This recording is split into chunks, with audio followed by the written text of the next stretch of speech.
दोस्तों नमस्कार, मैं प्रेमलता। आप लोग देख रहे हैं home science A to Z channel, जो होम साइंस विषय के पे आधारित है। इसमें होम साइंस की संपूर्ण तैयारी कराई जाती है। आज का वीडियो प्रोटीन पर आधारित है। प्रोटीन से का जो पार्ट 1 है, पहले हम आप लोग को वीडियो दे चुके हैं। उससे पहले कार्बोज की 2 क्लासेस चल चुके हैं, आप लोग इसे भी देख सकते हैं।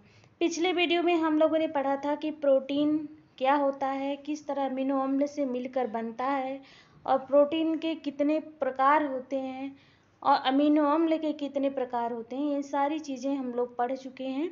आज हम लोग पढ़ेंगे प्रोटीन के कार्य। तो ना, प्रोटीन के कार्य, तो पहला कार्य क्या है? निर्माणात्मक कार्य। प्रोटीन का सबसे पहला कार्य क्या है कि हमारे शरीर में जितनी भी कोशिकाएं और ऊतक होते हैं, उन सभी का क्या करता है? निर्माण करता है। जैसे कि यहाँ लिखा हुआ है कि मूत्र व पित्त रस को छोड़कर सभी जगह विद्यमान रहता है। कौन? प्रोटीन। यानी मूत्र को छोड़ दिया जाए, अगर मूत्र में प्रोटीन आ जाएगा तो क्या हो जाएगा? नेफ्रोटिक सिंड्रोम हो जाएगा। नेफ्रोटिक सिंड्रोम हो जाएगा। इसलिए मूत्र और पित्त रस में प्रोटीन नहीं होता है, और इन 2 जगहों को छोड़कर सभी जगह प्रोटीन होता है। प्रोटीन से जीव द्रव्य से कोशिकाओं से ऊतक व शरीर का निर्माण होता है। प्रोटीन से क्या होता है?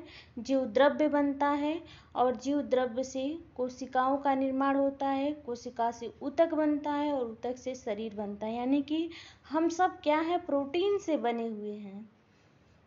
कुछ बिंदुओं को देखते हैं। प्रोटीन क्या करता है? एंटीबॉडीज के निर्माण का भी कार्य करता है। शरीर के टूट फूट का पुनर्निर्माण करता है। यदि हम कहीं, हमें चोट लग गया है, हमें घाव लग गया है, या किसी भी तरह की चोट हो, टूट फूट हो, उन सब की क्या करता है? मरम्मत करता है, और एंजाइम्स के निर्माण में भी सहायता करता है। रक्त प्रवाह को रोकने में भी कार्य करता है। रक्त का प्रोटीन, जैसे कि फाइब्रिनोजन, ये चोट के समय होने वाले रक्तस्राव को रोकने में सहायता करता है। शरीर की क्रियाओं को नियमित रूप से चलाने में भी प्रोटीन का महत्वपूर्ण भूमिका होता है। नेक्स्ट पॉइंट क्या है? रोगों से बचाव हेतु प्रतिरोधी की तरह काम करता है। और नेक्स्ट पॉइंट है, बफर की भांति कार्य करता है।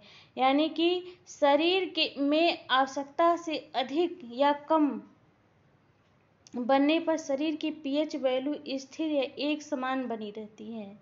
यानी कि शरीर में आवश्यकता से अधिक या कम अम्ल बन रहा हो या क्षार बन रहा हो, उसको क्या करता है? पीएच वैल्यू को क्या करता है? स्थिर बनाने का भी कार्य कौन करता है? प्रोटीन करता है। यानी कि बफर के रूप में प्रोटीन कार्य करता है। नेक्स्ट, पोषक तत्वों का संवहन। प्रोटीन क्या करता है? पोषक तत्वों का संवहन करता है, ट्रांसपोर्टेट का भी काम करता है। जैसे सभी पोषक तत्वों को क्या करता है? प्रोटीन ब्लड के माध्यम से सभी पोषक तत्वों का क्या होता है? शरीर में संवहन होता है। 8वां क्या है? शरीर को शक्ति प्रदान करना। यदि कभी हम कार्बोहाइड्रेट और वसा हमारे बॉडी में नहीं है, तो क्या करता है? प्रोटीन अपना निर्माणात्मक कार्य छोड़ करके ये शक्ति देने का कार्य करने लगता है, एनर्जी देने का कार्य करने लगता है। नेक्स्ट है, सामान्य दृष्टि में सहायक, यानी आपसिन नामक प्रोटीन का भी निर्माण करता है। यानी कि जो हम सामान्य दृष्टि देखते हैं, यानी हम सामान्य रूप से देखते हैं, इसके लिए भी प्रोटीन की आवश्यकता पड़ती है। इसके लिए आपसिन नामक प्रोटीन की आवश्यकता होती है। प्रोटीन का पाचन क्या होता है? प्रोटीन का पाचन मुख में नहीं होता है, सीधे अमाशय में। अमाशय से क्या करता है? जठर रस निकलता है, और जठर रस में क्या होता है? 90% जल पाया जाता है, 0.5% HCl होता है। वर्तमान समय में परीक्षाओं में ये परसेंटेज बहुत ही इम्पॉर्टेंट है, क्योंकि मूत्र की मात्रा लीवर जूस की मात्रा, बाइल जूस की मात्रा, सभी मात्राएं आजकल की परीक्षाओं में पूछने लगे हैं, इसलिए ये जानना जरूरी है। जठर रस में कितने % जल होता है? 90% जल होता है। और HCl की मात्रा कितनी होती है? 0.5% HCl होता है। दूध, ये तो हुआ अमाशय में गया तो क्या हुआ? जठर रस से मिला। जठर रस से मिलने के बाद क्या होता है?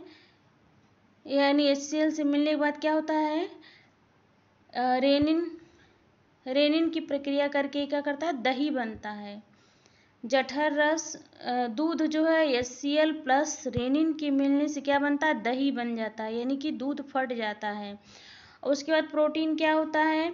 बचा हुआ जो प्रोटीन है, ये तो दूध पे क्रिया हुई, दूध पर ही रेनिन क्रिया करता है, और बचे हुए प्रोटीन यानी कि जो दालों से हम लिए हैं, मांस से लिए हैं, उन सब प्रोटीनों का क्या होता है? पेप्सिन और पेप्टोन प्लस प्रोटियोज में बदल जाता है।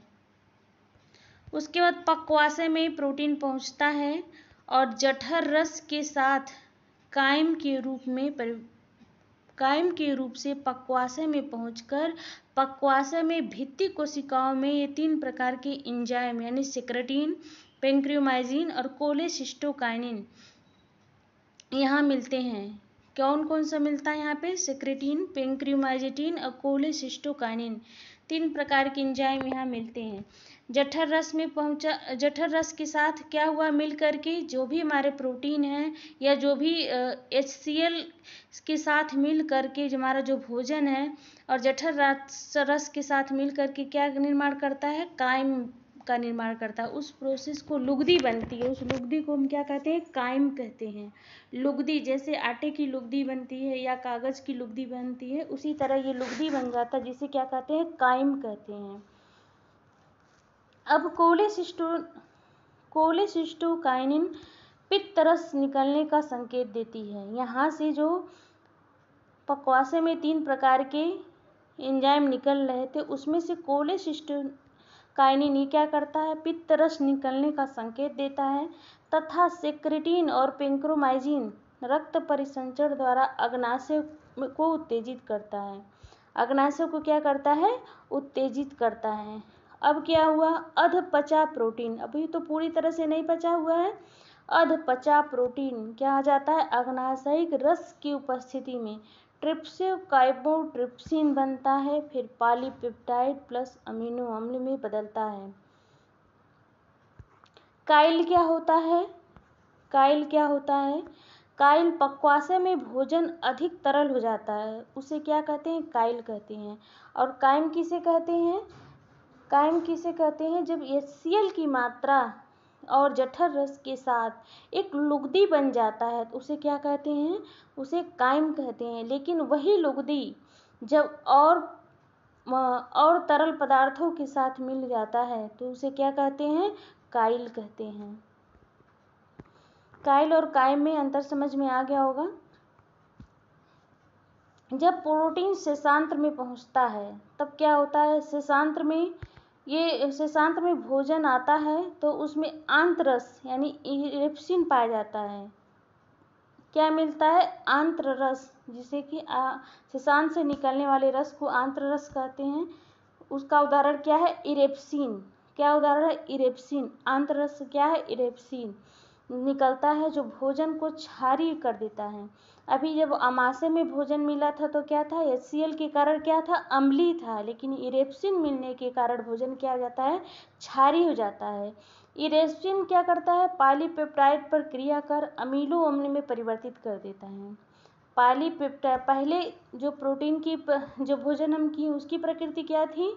अम्लीय थी, लेकिन जब वो छोटी आंत के अंतिम भाग में पहुंचता है यानी शेषांत्र में पहुंचता है, इलियम में पहुंचता है, तब वो क्या हो जाता है? उसकी प्रकृति क्षारीय हो जाती है। और ये इरेप्सिन क्या करता है? पॉलीपेप्टाइड पर क्रिया कर जो अधपचा प्रोटीन है उस पर क्रिया कर सीधे क्या कर देता है? अमीनो अम्ल में परिवर्तन कर देता है। कौन कर देता है? इरेप्सिन कर देता है। कौन करता है? इरेप्सिन करता है। अब बात कर लेते हैं अवशोषण का। प्रोटीन का अवशोषण कहाँ होता है? तो 60% तक प्रोटीन का अवशोषण छोटी आंत में होता है। कहाँ होता है? छोटी आंत में होता है। 60% तक अवशोषण कहाँ होता है? छोटी आंत में होता है। 28% तक क्या होता है? बड़ी आंत में होता है और 11% अमाशय में होता है। शेषांत्र के रसांकुरों द्वारा अमीनो अम्ल का रक्त परिसंचरण द्वारा पहले यकृत में, फिर शरीर के विभिन्न कोषों द्वारा ऊतकों में पहुंचाए जाते हैं। अब यहाँ शेषांत्र यानी कि छोटी आंत में क्या होते हैं? रसांकुर पाए जाते हैं, छोटे छोटे रेशे पाए जाते हैं। उस रसांकुरों के द्वारा क्या होता है? अमीनो अम्ल का शेषांत्र के रसांकुरों में पहुंचता है। रक्त परिसंचरण यानी जब खून का दौरा होता है, यानी ब्लड जो है हृदय की तरफ जाता है और हृदय से फिर कोशिकाओं तक आता है, उस क्रिया को क्या कहते हैं? रक्त परिसंचरण करते हैं। जब रक्त परिसंचरण द्वारा पहले यकृत में, फिर शरीर के विभिन्न कोषों द्वारा ऊतकों में पहुंचाई जाती है, क्या होता है? शरीर के विभिन्न ऊतकों में क्या होता है? अमीनो अम्ल पहुंच जाते हैं, जो शरीर में जीवद्रव्य बनते हैं और जीवद्रव्य से कोशिकाएं बनती हैं, कोशिकाओं से ऊतक बनते हैं और ऊतक से क्या होता है? तंत्र बनते हैं और विभिन्न तंत्रों का मिलकर मानव शरीर बनता है। कुछ फैक्ट और भी हैं, जैसे आवश्यकता से अधिक नाइट्रोजन कणों में जो खंडन कर यूरिया के रूप में मूत्र द्वारा उत्सर्जित हो जाता है। अगर आवश्यकता से अधिक नाइट्रोजन है तो क्या होगा? उन कणों का खंडन हो जाएगा, यानी टूटकर यूरिया के रूप में मूत्र द्वारा उत्सर्जित हो जाते हैं। कुछ अमीनो अम्ल ग्लूकोजेनिक प्रकृति के होते हैं, जैसे कि मेथियोनिन, ये क्या होता है? ग्लूकोजेनिक प्रकृति के होते हैं। सिस्टीन तथा एलानिन, ये अमीनो अम्ल बाद में क्या होते हैं? ग्लूकोज में परिवर्तित हो जाते हैं और वो हमारे लीवर में जाके स्टोर हो जाते हैं। कुछ अमीनो अम्ल क्या होता है कि कैसी प्रकृति होती है? कीटोजेनिक प्रवृत्ति की होती है। ये क्या होता है? ये जो वसी अम्ल में बदल जाते हैं, जैसे कि ल्यूसीन हो गया, ग्लाइसोल्यूसिन, ये ऊर्जा देने लगते हैं और जो ऊर्जा देने के बाद जो बचते हैं वो क्या होता है? वही वसी अम्ल में परिवर्तित होकर वसा के रूप में एकत्रित हो जाते हैं, जो हमारे एडिपोज टिश्यू में कलेक्ट होने लगते हैं। यानी आवश्यकता से अधिक अगर हम प्रोटीन भी ले रहे हैं तो भी वो अधिक नुकसानदायक होता है, यानी ऊर्जा देने के अलावा भी कोई कार्य नहीं बचा है तो भी क्या होगा? प्रोटीन से भी वसा कलेक्ट होने लगता है। लेकिन आम जनमानस में क्या धारणा है कि हम प्रोटीन युक्त अगर भोजन करते हैं तो हमें कोई दिक्कत नहीं होगी। प्रोटीन का जैविक मूल्य, नेक्स्ट टॉपिक क्या है? प्रोटीन का जैविक मूल्य। प्रोटीन का जैविक मूल्य नाइट्रोजन धारण शक्ति तथा नाइट्रोजन अवशोषण पर निर्भर करता है। नाइट्रोजन धारण शक्ति और नाइट्रोजन अवशोषण पर निर्भर करता है। प्रोटीन का जैविक मूल्य बराबर क्या होता है? N2 यानी नाइट्रोजन धारण शक्ति इक्वल टू नाइट्रोजन धारण शक्ति बटा कितना? नाइट्रोजन ऑब्जर्वेशन यानी अवशोषण। हम कितना शरीर में नाइट्रोजन लिए हैं और उसका कितना ऑब्जर्वेशन किए हैं, यानी हम कितना प्रोटीन खाएं लेकिन उसका हमारे शरीर में कितना ऑब्जर्वेशन हुआ, इस चीज़ को हम क्या कहते हैं? जैविक मूल्य कहते हैं। यहाँ नाइट्रोजन धारण शक्ति का अर्थ है शरीर द्वारा कितना नाइट्रोजन प्राप्त हुआ और कितना विसर्जित हुआ। इन दोनों का अंतर ही क्या होता है? इन दोनों का अंतर ही नाइट्रोजन धारण शक्ति कहलाता है। क्या वह कितना विसर्जित हुआ और कितना शरीर द्वारा प्राप्त हुआ, इन दोनों का जो अंतर है वही क्या है? नाइट्रोजन धारण शक्ति है। 6.25 ग्राम प्रोटीन से 1 ग्राम नाइट्रोजन मिलता है। ये फैक्चुअल इंफॉर्मेशन है कि 6.2 ग्राम प्रोटीन से 1 ग्राम नाइट्रोजन बनता है, 1 ग्राम नाइट्रोजन मिलता है। अगर हम 6.25 ग्राम प्रोटीन लेते हैं तो 1 ग्राम नाइट्रोजन हमें प्राप्त होता है। नाइट्रोजन का धनात्मक संतुलन क्या है? यदि शरीर द्वारा अधिक नाइट्रोजन की मात्रा ग्रहण की जाती हो और शरीर द्वारा जो विसर्जन किया जा रहा है नाइट्रोजन का, वो उसकी मात्रा कम हो, तो उसे नाइट्रोजन का धनात्मक संतुलन कहते हैं। नाइट्रोजन का ऋणात्मक संतुलन क्या है, यानी ली गई नाइट्रोजन कम हो और विसर्जित की गई नाइट्रोजन अधिक हो। नाइट्रोजन का सही संतुलन क्या है, यानी ग्रहण मात्रा और विसर्जित मात्रा इक्वल टू विसर्जित मात्रा, यानी जितनी मात्रा में हम ग्रहण कर रहे हैं नाइट्रोजन, उतनी मात्रा में विसर्जित हो रहा है, तो वो क्या होगा, संतुलन धनात्मक, नाइट्रोजन का सही संतुलन होगा। अब हम देखते हैं प्रोटीन के कुछ कार्य। प्रोटीन के कुछ कार्य हैं। प्रोटीन की उपस्थिति में अमीनो एसिड शरीर में कुछ विशेष कार्य करते हैं, जैसे ट्रिप्टोफैन शरीर में नियासिन का निर्माण करते हैं। ट्रिप्टोफैन अगर हमारे बॉडी में नहीं है तो विटामिन B3 का निर्माण यानी नियासिन का निर्माण नहीं होगा। और प्रोटीन क्या करता है, ये बफर जैसा भी कार्य करता है, यानी अगर हमारे शरीर में प्रोटीन नहीं है तो अम्ल और क्षार का जो बैलेंस है वो भी गड़बड़ा जाता है, क्योंकि जो प्रोटीन होता है अम्ल और क्षार को भी बैलेंस करता है। प्रोटीन के भौतिक गुण है। प्रोटीन क्या होता है, सफ़ेद होता है, कुछ रंगहीन होता है, कुछ गंधहीन और स्वादहीन होता है। जो रंगीन होते हैं जैसे क्रोमोप्रोटीन, जो धात्विक प्रोटीन आदि, ये सब क्या होते हैं, ये रंगीन होते हैं। क्रोमोप्रोटीन पूछेगा प्रश्न कि रंगीन प्रोटीन कौन सा है, तो क्रोमोप्रोटीन और धात्विक प्रोटीन। यहाँ से नेट के लिए यहाँ से प्रश्न बन सकते हैं, नेट के लिए यहाँ से प्रश्न बन सकते हैं। प्रोटीन के गलनांक तथा क्वथनांक निश्चित नहीं होता है।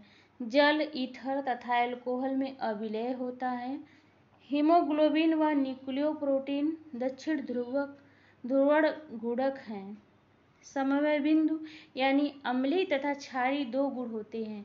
अम्लीय माध्यम से क्षारक तथा क्षारीय माध्यम से अम्ल जैसा व्यवहार करते हैं। अणुभार क्या होता है, प्रोटीन का अणुभार अनिश्चित होता है।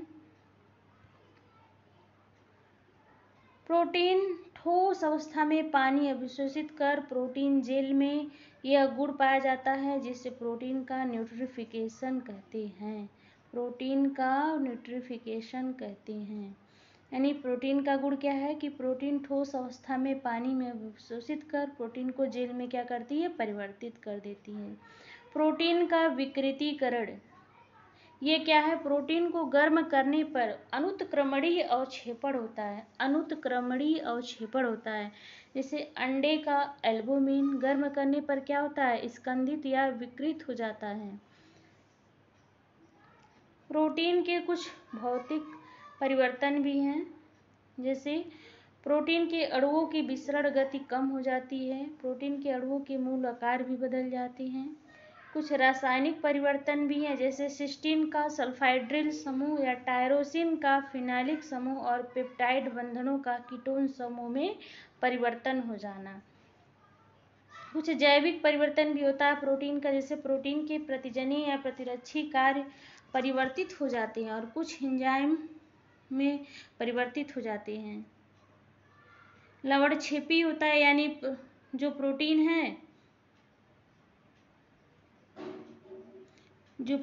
प्रोटीन्स को अनेक कोलाइडी विलयन से अमोनियम सल्फेट द्वारा संतृप्त करके अवक्षेपण किया जाता है। प्रोटीन को कोलाइडी प्रकृति यानी उत्प्रेरक का कार्य करने वाला प्रोटीन्स जैसे एंजाइम, प्रतिजन, हार्मोन्स, कोलाइडी विस्तार अत्यंत उपयोगी हैं। यहाँ से जितने भी हम बिंदुओं की चर्चा करेंगे ये नेट के लिए वेरी इम्पॉर्टेंट पॉइंट है। यहाँ से आप चाहें तो इसको क्या कर सकते हैं, नोट बना सकते हैं। जैसे रासायनिक गुण क्या है, प्रोटीन की जब अम्ल, क्षार तथा एंजाइम के साथ क्रिया कराई जाती है तो उनका जल अपघटन होकर अमीनो अम्ल बनाती है। ऑक्सीकरण होता है, क्या होता है, जीवाणु द्वारा सड़न से प्रोटीन ऑक्सीकृत हो जाती है, यानी कि प्रोटीनिक पूर्व पदार्थों में बहुत जल्दी खराब जाते हैं, वो जीवाणु उसको क्या कर देते हैं, ऑक्सीकृत कर देते हैं। लवणों का निर्माण, यानी कि क्षारीय तथा अम्लीय समूह की उपस्थिति के कारण जो प्रोटीन्स अम्लों तथा क्षारों के साथ अभिक्रिया करके लवण बनाते हैं, जैसे कैसीन, कैल्शियम कैसिनेट। कैसीन और कैल्शियम कैसिनेट।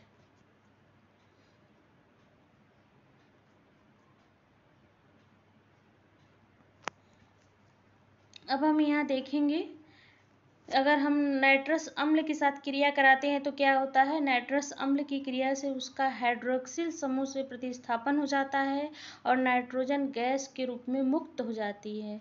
वर्ण अभिक्रिया कराएं तो क्या होगा। प्रोटीन की वर्ण अभिक्रिया उसके अणु में कुछ निश्चित क्रियाशीलता एवं विशिष्ट समूहों की उपस्थिति के कारण होती है। बायोरेट परीक्षण अगर करें तो क्या होगा। प्रोटीन के क्षारीय विलयन में अत्यंत तनु कॉपर सल्फेट विलयन में नीला बैंगनी रंग हो जाता है। ये क्यों होता है। पेप्टाइड के कारण होता है। जेंथोप्रोटिक परीक्षण अगर करें तो क्या होगा। सांद्र नाइट्रिक अम्ल के साथ गर्म करने पर पीला रंग आता है तथा चटक नारंगी रंग देखने को मिलता है। मिल्सन परीक्षण करें तो इस परीक्षण में फिमाल समूह के कारण गुलाबी से लाल हो जाता है।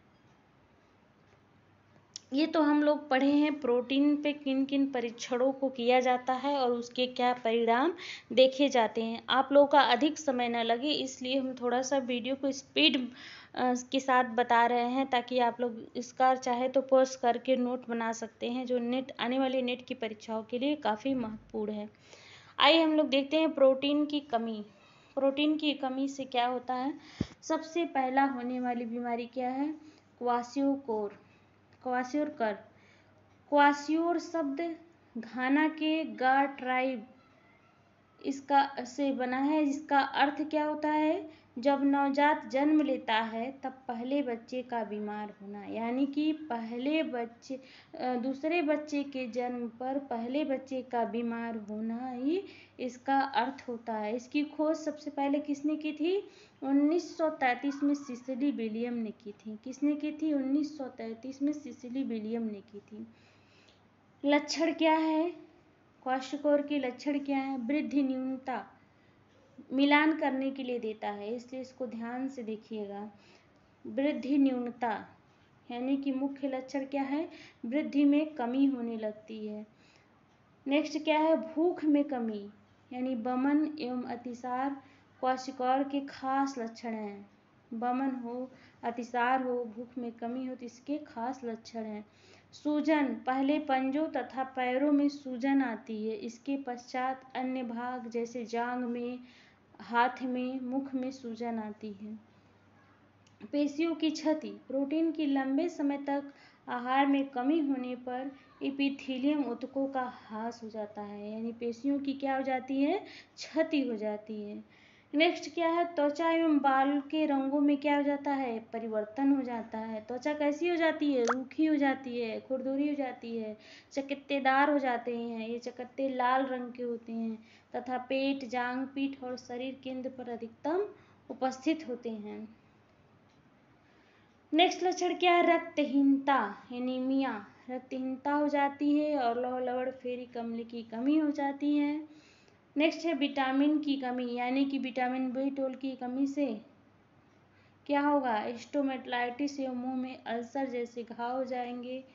और प्रोटीन यानी कि यदि ट्रिप्टोफैन नहीं है तो B3 का निर्माण भी नहीं होता है।